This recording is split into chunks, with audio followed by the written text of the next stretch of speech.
I'm not sure if you noticed, but it was a perfect Air Force march. Neither one of us were in step. Perfect.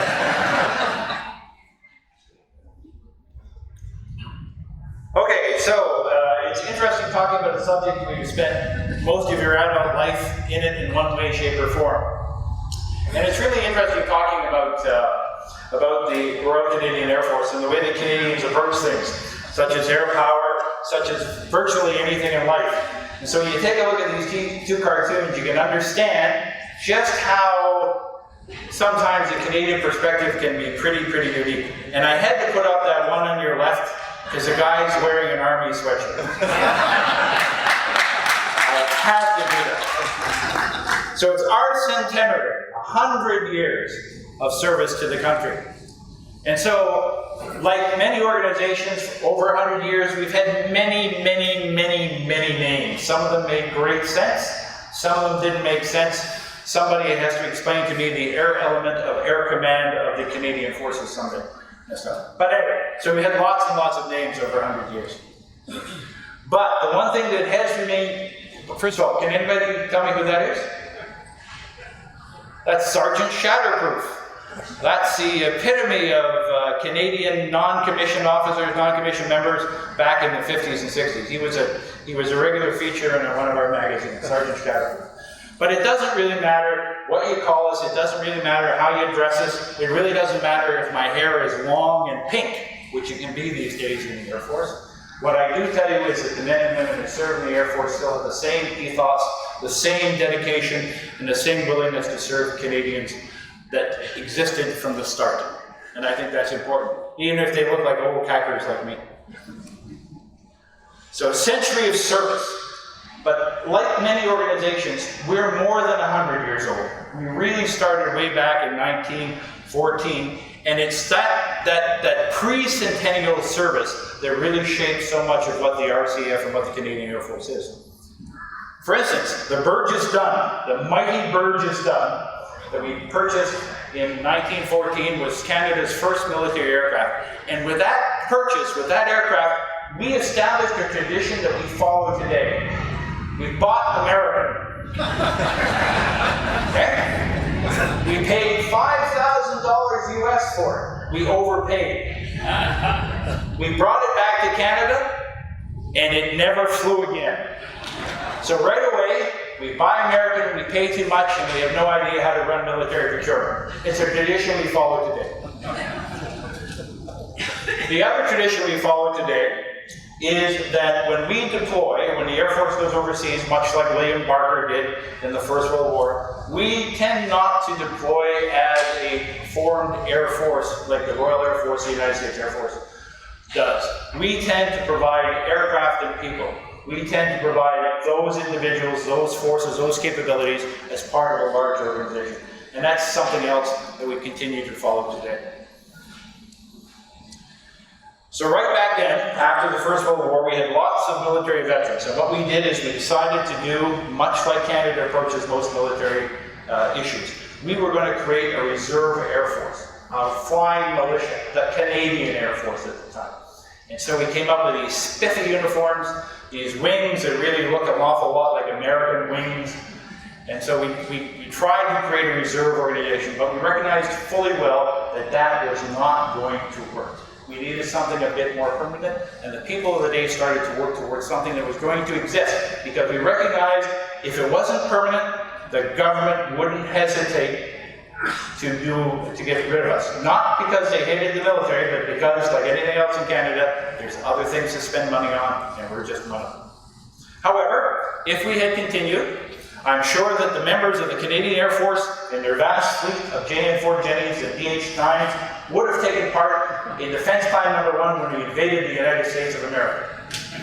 Okay? That was, because the United States of America was our main threat after the First World War, and we were going to invade, take the northern states, and wait for the British came to our help. Fortunately, that never happened. But the Air Force would have taken pride of place if we'd done. So, the other thing that the 1st of April 2024 is noticed for, the 1st of April any year, is it's April Fool's Day. And I like to think that starting up the Air Force was the biggest April Fool's joke we ever played on the Army and the Navy.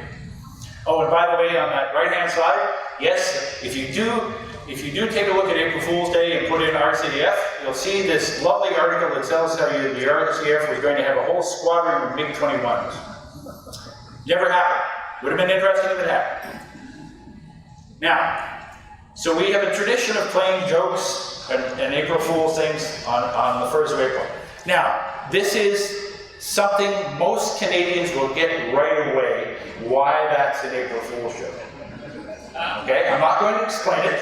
All that I ask is that you take the time to explain to your American friends why that's funny.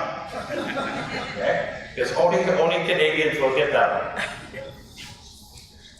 But on the 1st of April, in our one military air base at the time, 1924, at RCF Station, what will become RCF Station, we raised the Royal Canadian Air Force ensign for the first time. A mix of uniforms and things and stuff. But right away, we knew that we were going to be part of something larger than just the Royal Canadian Air Force. We were going to be part of the Royal Air Force, in spirit, if not in fact, and that we would become part of the Imperial Air Services. We were joining something bigger than just the Canadian Air Force, the Royal Canadian Air Force. We also understood that in order for the Royal Canadian Air Force to survive, especially in the 20s and 30s, after the enormous bloodletting of the First World War, we had to approach air power and how we did things a bit differently. So what we did was we concentrated on being of service to the government and service to ordinary Canadians. We did this by using amphibious aircraft, flying boats. Why? Canada has lots of water. We didn't have lots of airports in those days. And what we did was we made ourselves useful, flying fisheries patrols, forestry patrols. We were spraying for spruce bud work. Anything we could do that made ourselves useful and of service to Canada and Canadians. We didn't do a lot of military stuff. Why? Because we didn't have a lot of military aircraft, and there was really no reason for us to do that because the odds of us invading the United States were pretty slim. So it's really these poor buggers in these open cockpits with cameras and things mapping Canada and doing all this stuff that set the stage for what the Royal Canadian Air Force was going to be and continues to be to this day. This is a period of our history we lovingly call bush pilots in uniform, right? Because you went out there, you dressed any way you wanted, you lived off the land and stuff. So this was part of our romantic history, even though they worked like buggers. And so the float plane became a symbol of the early Royal Canadian Air Force. Which is probably why, on the 10th of September 1939, when Canada declared war, and everybody understands, let me rephrase that, the Canadians in the audience understand why Great Britain declared war on the 3rd of September 1939, but Canada declared war on the 10th of September 1939. Everybody know why? We did that to prove the point that unlike the First World War, when Britain went to war, Canada was automatically at war. Second World War, we were our own country, we were our own dominion, we made our own regulations and rules when it comes to foreign affairs. So we waited an entire week before Mackenzie King declared war. So those, I agree entirely. So those numbers in the bottom tell the story of the Royal Canadian Air Force on the 10th of September 1939. We had 20 squadrons, 8 regular and 12 reserve. We had just over 4,000 officers and personnel in the Air Force, and we had 195 aircraft, of which probably 160 of them would have been considered obsolete at the time. So we were not ready for the Second World War. We were just starting to come out, we were just starting to rebuild. In fact, in 1936, 3 years before, we just became independent from the Canadian Army. We were now a separate service in Canada. But this is how we ended the Second World War. 4th largest Air Force, just under 300,000 people, 86 squadrons, 47 overseas, of which 15 of these would be Bomber Command. So in 6 years, we went from 4,000 people to almost 300,000. We fielded all those squadrons and things. So it was a massive, massive effort in order for the Royal Canadian Air Force to do its bit. And we did this because the government at the time, Mackenzie King, nice liberal government of the day, They said that they were not going to send soldiers overseas. They wanted to avoid the bloodletting of the First World War. And so what they were going to do is they were going to concentrate on the Air Force, and the Air Force was going to be the first line of defense. And one of the ways we were going to avoid the bloodletting was to concentrate on training. The British Commonwealth Air Training Plan, the BCAPP, was Canada's probably primary military focus, at least at the beginning of the war. By the end of the war, we would have trained 131,000 plus aircrew, of which 50,000 plus were pilots, and more than half of them were Canadians. Okay. Now, so that in itself was a massive effort. And when I talk about the 297,000 people in the Air Force, most of them served here. They never went overseas, they never fought. But what they did was they provided the personnel and everything for the war machine that was going on in Europe and around the world. Now, we also made great use of everything we had. Remember what I said about the Burgess Dunn? Well, the Burgess Dunn, first American aircraft ever bought. Well, when we were starting to build up all of this aircraft for the training role we needed and everything, we turned to the people who had the aircraft. We turned to the Americans. But they had a pesky rule at the time saying they could not sell equipment to belligerents. And we were a belligerent, we were at war. So their Neutrality Act forced us to become inventive. And so what we were allowed to do, like any good thing, there's a loophole in every regulation, is the Americans were not allowed to deliver aircraft straight from their factory to a belligerent. So what we did was we landed just south of the Canadian border, we hitched them up to horses or tractors, and we pulled them across the border, and that way we got the aircraft, and the Americans didn't violate their laws. Yes. So horses on the payroll. We actually have receipts for buying horses to tow aircraft so we can keep the order going. And the British Commonwealth Air Training Plan was also of great interest to Hollywood. Why? Because a whole lot of Americans decided they were going to go north and join the Royal Canadian Air Force during the Second World War. And so we started to get all of this interest from Hollywood. And so you see stars like Tyrone Power, Jimmy Cagney, and a very, very, very young and skinny Russell Crowe. All right. So Tyrone Power, in a Yank in the RAF, he gets special mention because, remember I mentioned about how we needed American aircraft and they have trouble delivering them because of the Neutrality Act? Well, the start of the movie is him landing in Trenton. And he goes up to the RCF officer and says, I've got this aircraft and I'm delivering it to Trenton, New Jersey. And he says, but this is Trenton, Ontario. And he goes, whoops. Another way around the Neutrality Act. James Cagney in Captains of the Clouds, great little movie. It's a little dated and everything because of the overt patriotism you see in it and stuff like this, but a good movie, and it's nice to see Jimmy Cagney in an RCF uniform. And Russell Crowe in For the Moment, that's a 1990s movie, and an excellent one because it tells the point of view from an Australian participant in the British Commonwealth Training Plan. But there was great interest. The Captains of the Clouds goes on to win 2 Academy Awards, and it becomes James Cagney's second highest grossing movie of his career, which is kind of interesting. Would have been better, but something happened on the 7th of December that made the audience go down. So that was the BCATP. In Europe, or in combat, we had deployed 47 squadrons. Most of them, understandably, to Europe. We had about 37 squadrons in Europe.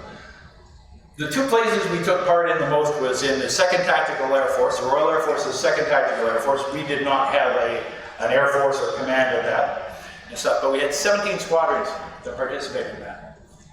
And they used things like Spitfires, Typhoons, and Mosquitoes and things. And so they were supporting the British Army as it moved across Europe and into Germany.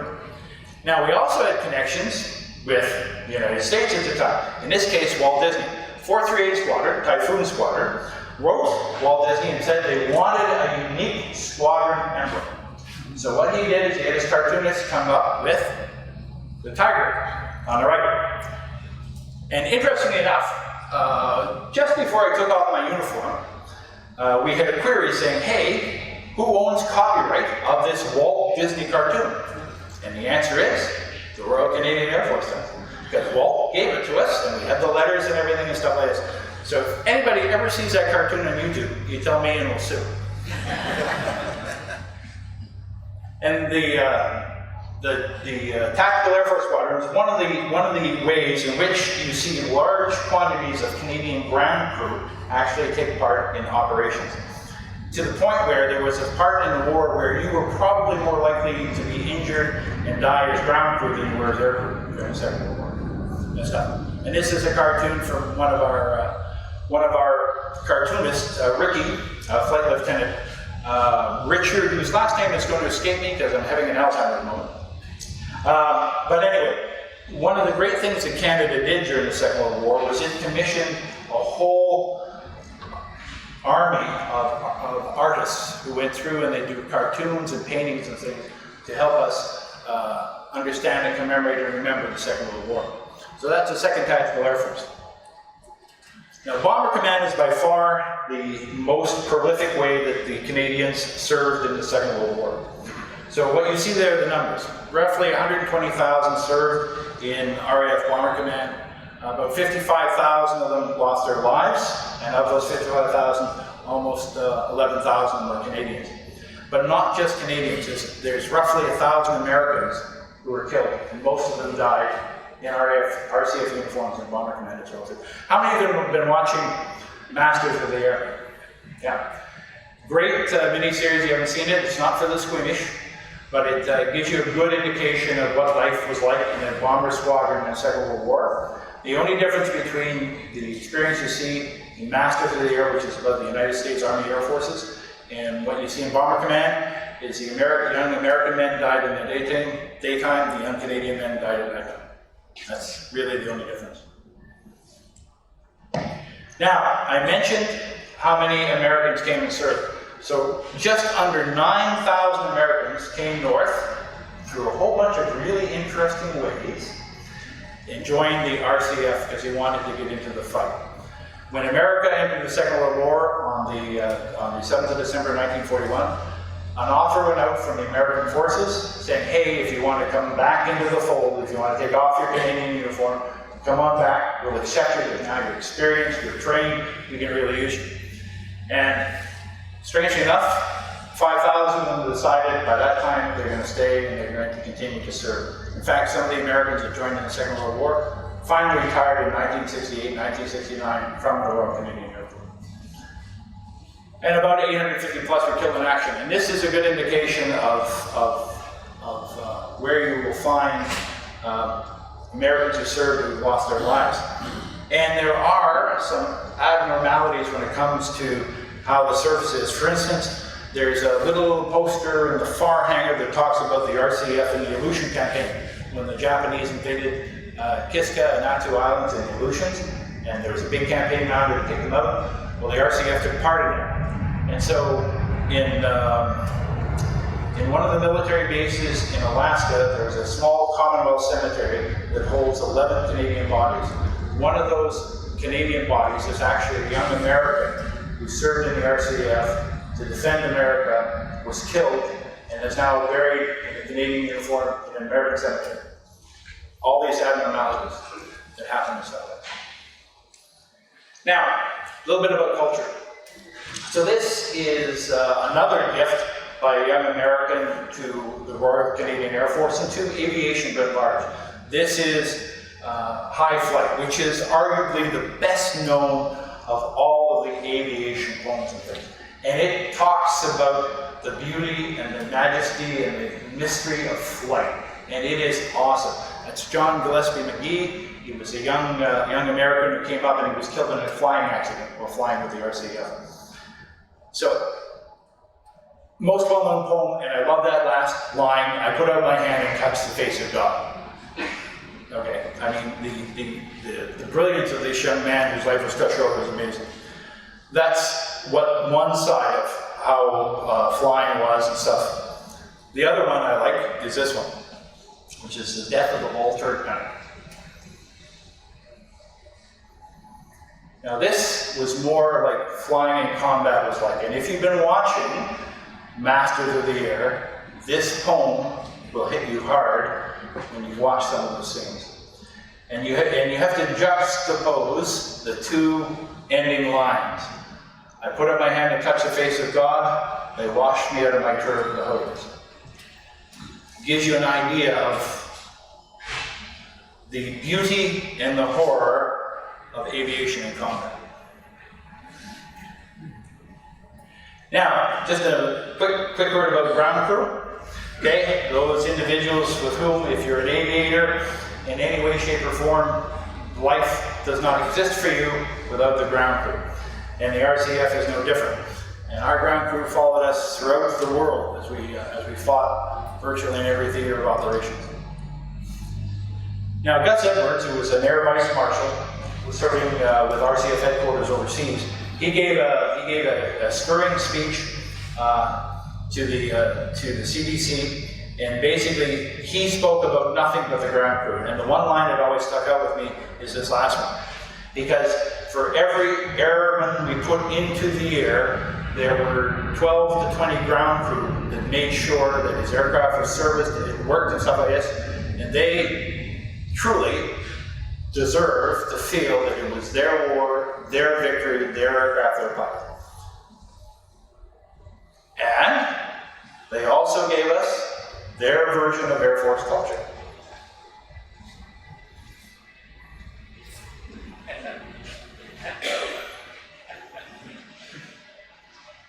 A completely different view. So when you think about the line from High Flight, the death of the Vulture gunner, may the Lord piss on them sideways, pray the airmen, amen, is another part of Air Force culture. All right, I'm going to take a little diversion here, and I'm going to cross about 50 years of history talking about women. So the Second World War, before the Second World War, women did not serve in the Royal Canadian Air Force in any way, shape, or form. Second World War, we were short of men, so we decided to open up the trades for women. We created the Women's Division. And you see there by the number, you see there by the numbers, how many served. The peak, we had 17,000, 15,000 at the end of the war, and 28 of them were either killed or died while serving with the RCF. Now, after the war, we fired them all. Go home, we need all the jobs in the Air Force are going to be reserved for men. So go home, thank you for your service, go home. However, when the Cold War started and we were building the RCF, the very first thing we did was said, hey, let's bring women back in. And we brought them back in, but this time they were not brought in as a separate organization. They were brought in as full-fledged members of the RCF. They weren't paid less like they were in the Second World War. They were paid the same. They weren't relegated to a small number of trades. They were opened up. They just couldn't do combat and flying trades and stuff like this. So they were brought back in. Now, I want you to take a moment, and I'm going to tell you about a group of individuals who are probably the most unsung heroes in any Air Force that you know of, and the RCF is no different. Okay? I'm talking about the men, usually old white men, who sit on the clothing committee and decide on women's fashions. They are the bravest of the brave. Because for roughly 45 years, they're the ones who decided that we would dress service women like this. You have to admit the gall of these gentlemen, because none of them would think to do this at home. Yeah. But they would in the service. And I think they deserve a moment of recognition, and then humorous laughter should work out. Up until, I guess, the early 80s, women's roles in the Canadian Air Force were restricted because of all sort of gender stereotypes and things and stuff. Then we brought in the Canadian Charter of Rights and Freedoms. And all of a sudden, poof, all that had to go away. And we launched this thing called Service Women in Non-Traditional Roles. And after that, we basically opened up every combat role in the Canadian military to women except one. Can anybody think what that one was? Submarines. We couldn't get our minds wrapped around putting women together with men in a very small metal tube under the water for weeks at a time. Couldn't do that. That took until the 1990s for us to get over that. Anyway. But after that, and today, basically, I mean, there is no difference as far as I'm concerned. They serve, we're all together and stuff like this. Now, that's not to say that the RCF does not have some work to do when it comes with women and equality and stuff, because God knows we do. But we have made great strides, and I'm hopeful that someday, probably when my granddaughters want to serve, we've gotten rid of all that sort of stuff. All right, now I'm going to jump back to the end of the Second World War. So the end of the Second World War, we took our mighty Air Force and got rid of it all. We went from 300,000, just under 300,000, to less than 15,000 people in the Air Force. And basically all of our aircraft, in fact, some of those we just mothballed them, we destroyed them. You could buy an aircraft for pennies on the dollar and stuff like this. And so we got rid of it all. And so we start a long process of rebuilding. And because of the Cold War, the rebuilding actually came faster than we anticipated. But we did take time out in 1948 to win Olympic gold in hockey. Now, nothing can be more Canadian than the Royal Canadian Air Force winning the gold medal in hockey. The fact that we had virtually the entire Canadian half of the NHL in uniform probably didn't hurt, but we did. So we won the Olympic gold in 1948. Haven't won it since. In 1948, we did. So the thing that caused our build-up was the Russian threat, and the two organizations that we spent our most time on was on NORAD and NATO. NORAD, North American Air Defense Command, basically binational between Canada and the United States, and NATO, I forget how many countries we got there, 31 or 33 countries or something, organization to basically stop the Russian horde from coming over and invading Europe. So in North America, most of it is centered on these three lines. Basically the DEW line, the Pine Tree line, and the Canada line. Basically they detect incoming bombers and eventually missiles and stuff. And so for most Canadians who served in NORAD, they weren't aircrew, they weren't fighter pilots, they were the poor men and women who had to go man some of these lovely, lovely, lovely stations and stuff. So this was your life in the Royal Canadian Air Force working in NORAD for most of the cases. And most of this stuff would last up until, I think we closed the last couple of stations in the 90s as well too. But I would be remiss if I didn't point out the CF-100 Canuck on your right and the CF-18. These would be the mainstays for most of the early part of, the CF-100 for the early part of NORAD, and the CF-18 to this very day, the mainstay. And these are the lovely, lovely things. One's a Canadian aircraft, the one on the right, the one on the left is an American aircraft, that'll buy American. And then we had NORAD, correction, then we had NATO. In NATO, when we had what we call the golden age of the RCF in the 1950s, we had over 500 F-86 Sabres as part of our fighter contribution to Europe. And we had bases both in France and in Germany. And eventually, they would be replaced, they would be shut down. But in the meantime, we went from the Sabre to the CF-104 to the F-18. By the way, the CF-104, our first role in NATO was nuclear strike. So when anybody tells you that the Canadians and Canada never had nuclear weapons and did things, they're absolutely right. We never had nuclear weapons. But we had nuclear weapons stationed on Canadian soil. Let me rephrase that. We had nuclear weapons stationed in Canada. But what we did to get around it was we gave a little chunk of the dirt in our bases to the United States. And the United States would put their nuclear weapons in that chunk of dirt. And then if the balloon went up, they would take their weapons, loan them to Canada, and we drop them. So we were a nuclear power, or nuclear capable power. And NATO also gave us a bit of culture. Do we have our Belgian visitors here? No, too bad. Because we have Dan Cooper. And everybody's going, who? All right. A cartoon, a graphic novel, if you will, before the graphic novel term became popular, was Dan Cooper, drawn by a Belgian cartoonist, all in French, en français. And his adventures were the stuff of legend. You think Indiana Jones in a flight suit wearing a tube, okay? And he was famous in Europe, and in fact, I've seen his comics translated into 9 different languages.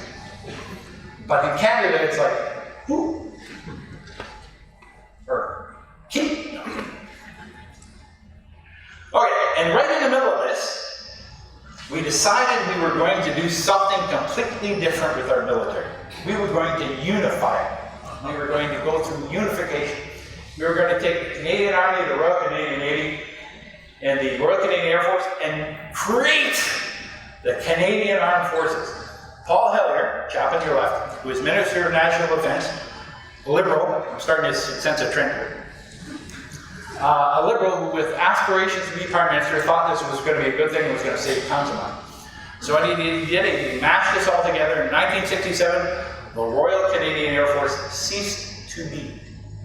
We were divided up into what they call functional commands, much like, I guess, the closest thing I can think of was the Marine Corps of the day. And so the Air Force ceased to exist. Lieutenant General Bill Carr, who we think of as the father of the modern RCF, the World War II fighter pilot, and he didn't think that was a good idea.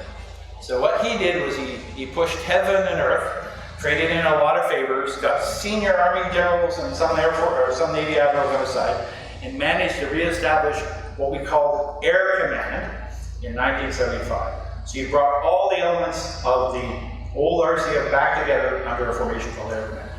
But due to the politics of the day, we could not say that Canada had an Air Force. We did not have an Air Force. We had an air element of Air Command of the Canadian Armed Forces. Now, the polyester green uniforms were great.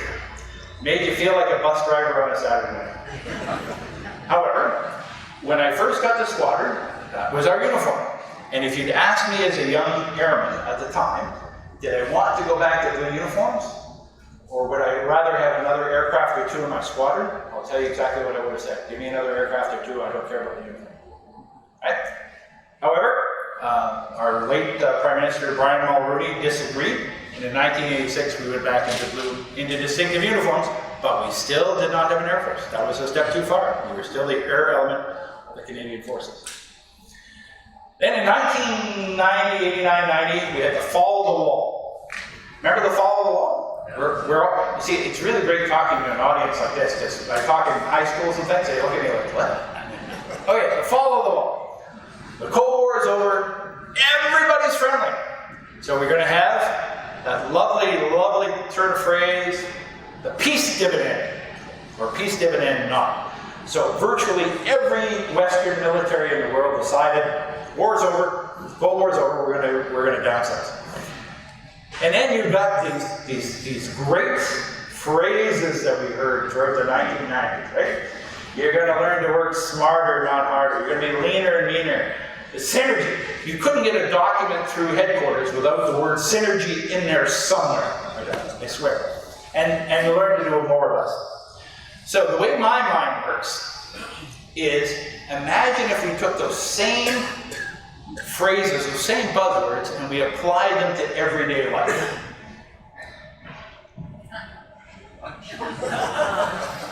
She'll work smarter, not harder with a Hoover. Oh, come on now. Wouldn't that have made you run out and buy a vacuum cleaner?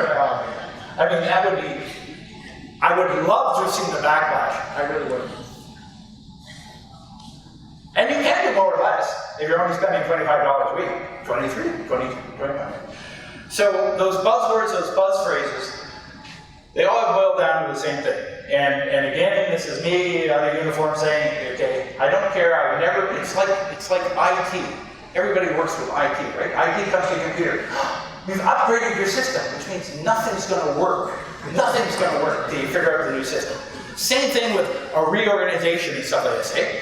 All it ever means is, I get less people, less equipment, and more work. Every reorganization I've ever done is meant that. Unless it's my wife telling me, in which case it's perfect. So, no peace dividend. And so what you're going to see is you're going to see the RCF as a service of choice, correction, the Air Element of Air Command as a service of choice. And the aircraft we're going to associate most with everything I'm going to talk about for the next few minutes is the CF-18. And here you can see basically the amount of ordnance a CF-18 can carry. So our first one is the Persian Excursion, Operation Friction, 1990-91. Okay? We're just on the cusp of the peace dividend. It hasn't happened yet, and we're off into combat and stuff like this. We go off to the Middle East to deal with Saddam Hussein, and we liked it so much we did it twice. We went back to the Gulf again after the turn of the last century. So this is Gulf War I, 1999. Then Kosovo. We decided we were going to take on Serbia. Kosovo air campaign lasted 78 days, and this one they said was revolutionary. We finally won a war with nothing but air power. Nothing can be true. But we sent F-18s over to Aviano, and basically they went into Kosovo and the federal, what we used to call the Fry Guys, the former Republic of Yugoslavia, the Fry Guys. So that was 1999. Then in 2001, the Twin Towers, and all of a sudden we have a whole brand new war in Afghanistan. Afghanistan would be the longest period of sustained combat the Canadian forces have been in. It surpassed the Second World War. We're there from basically 2003, 2004 to 2014. So this is the airway and everything that we flew when we were in there. The one thing you won't see in here is fighter aircraft. We did not send over any fighter aircraft because this was primarily a land battle, and all of the aircraft you see here are all aircraft that are going to support the land battle in some way, shape, or form. But we revised some of our traditions. One of our traditions was nose art. Now, every one of these think World War II nose art. Go look in the other hangars, look at nose art. The nose art you see from the Second World War is not going to stand up to public scrutiny today. So every piece of nose art here had to go through 3 or 4 levels of approval before it got put on there. And I'll tell you right now, one snuck through. And it's a picture of a very lovely lady who I understand is an exotic dancer from Quebec City and Quebec and stuff. And the name of the aircraft, it was a Chinook helicopter, it was called Misbehaving. Okay? That's the only one that snuck through, and I don't know how. And we also revolved another not so fun tradition, and that's aircraft losses in combat. So here we have pictures of 3 aircraft. 2 of them were lost during operations due to accidents. One of them was shot down. Now, you have to understand how sensitive sometimes the Canadian government, Canadian politics are. So when this Chinook helicopter, it was flying between point A and point B, got hit by a rocket-propelled grenade, blew it out of the air. Nobody was killed, which was very, very fortunate, but it was blown out of the air. It was shot down. However, the way we released the news to the Canadian public was it had a hard landing. And it did, because it was on fire and the rotors were turning. It had a hard landing, but it was not shot down.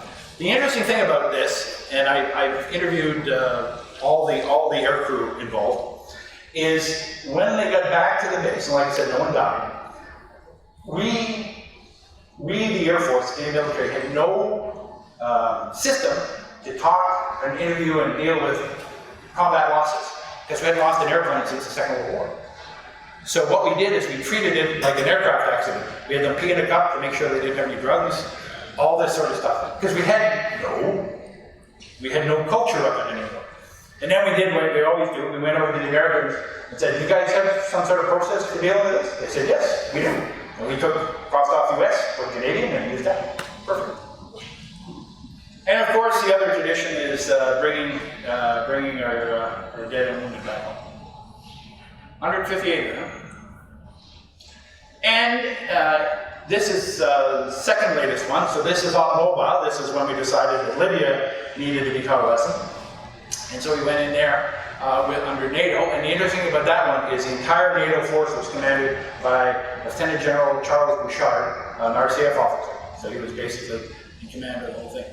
And the last time was the latest one was Op Impact, which was against ISIS and everything. So most of our stuff happens in the Middle East, which kind of explains why we went to brown uniforms after a while. So peace dividend, I don't think so. And then in the meantime, we also found some interesting things to do, such as sending out disaster assistance. upper left. What you see in the lower left, that's Herc flying out of Sarajevo, and it's deploying flares because it got targeted by an ground-air missile. And what you see on the right is broken glass from Rwanda, which was another lovely place they sent us to.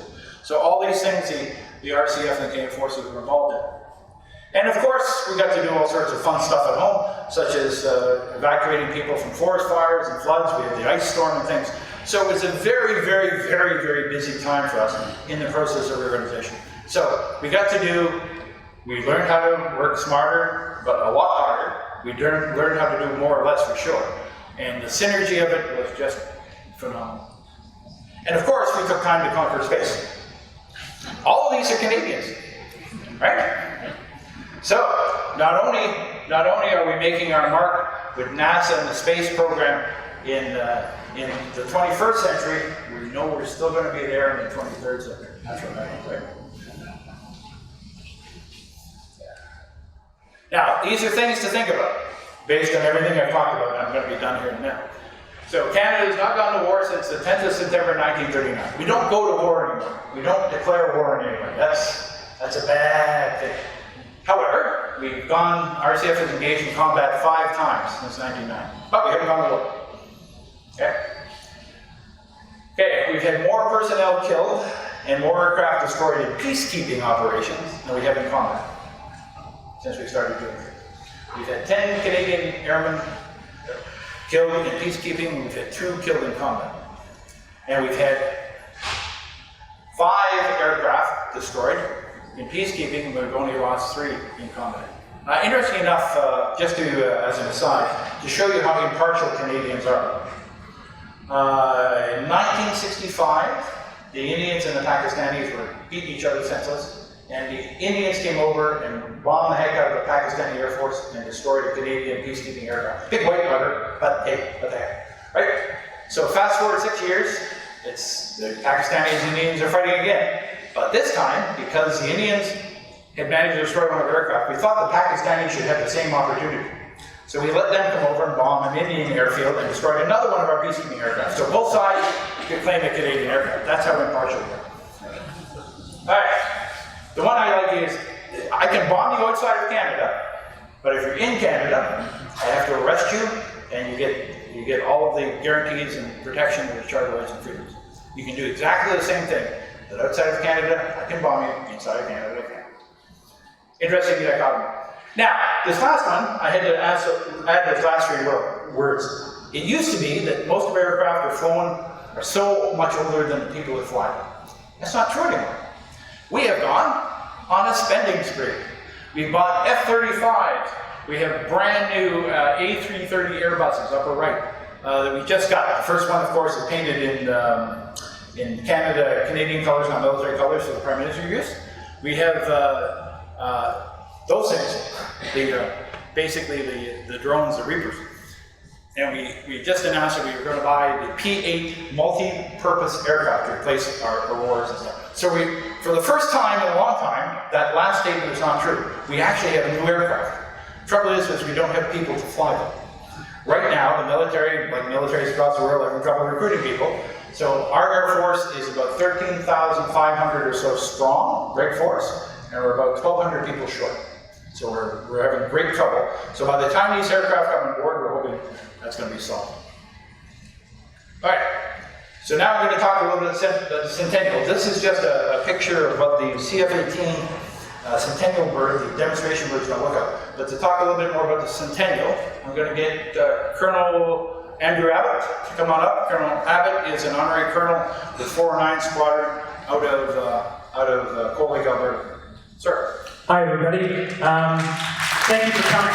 First and foremost, thanks to Fred and his team, Kevin, for including Canada Day, which is always a great day at the Air Museum. What we have is the demo jet. That is going to be revealed to the public mid-April. It's currently being painted at 1 Air Maintenance Squadron in 4 Wing in Cold Lake, and it's going to look pretty sharp. And if we're lucky, maybe we can get it down here next year. We'll see. We did get the 150th jet down here a number of years ago. Some of you were lucky enough to take it in, and that was pretty special. We were hoping to try and get a couple of jets today, but winds are pretty strong. They're in Tucson currently. I have to say that one of the things that's great about our American neighbors is they let us come down for winter training, not only for the golf like you and I, but also for our airplanes. Our Air Force is down here for training. We have a number of contingents that come down and they use places like El Centro. They're currently in Luke Air Force Base and also in Tucson. We use Miramar, and it's basically a way of making sure that our guys can get winter training when it's stupidly cold in Canada. It's currently minus 35 in Cold Lake, and jets really don't like to run very well when it's that cold. Anyhow, I'm one of 85 individuals that's an honorary colonel. I act as an ambassador for a squadron. My squadron's the 409 Tactical Fighter Squadron in Cold Lake. We do fly the F-18. It's not one of our pilots that's going to be flying it this year, unfortunately, but we have had a number that do fly it. And what the theme of this year's centennial is your Air Force. It's your Air Force in Canada. And we're going to try and showcase some of the things that are happening in your Air Force in Canada. And the air show circuit, we're very blessed this year to have a huge contingent of American involvement. The F-22 Raptor, the F-35, which we have purchased, thankfully.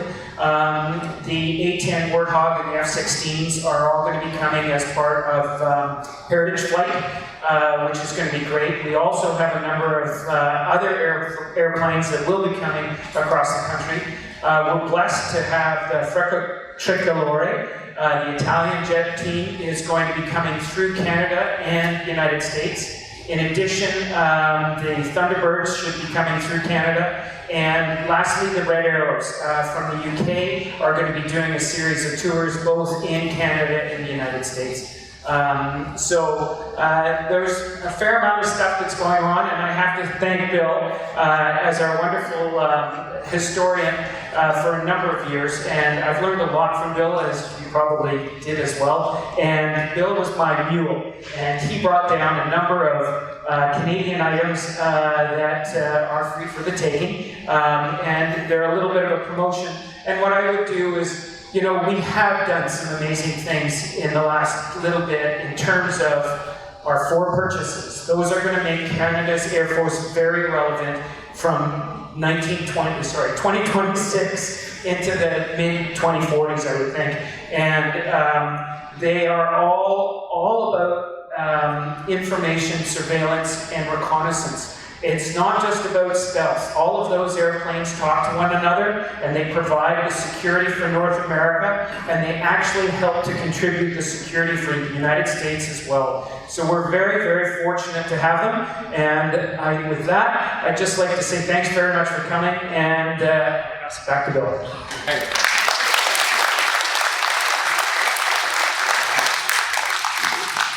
So, thank you, sir.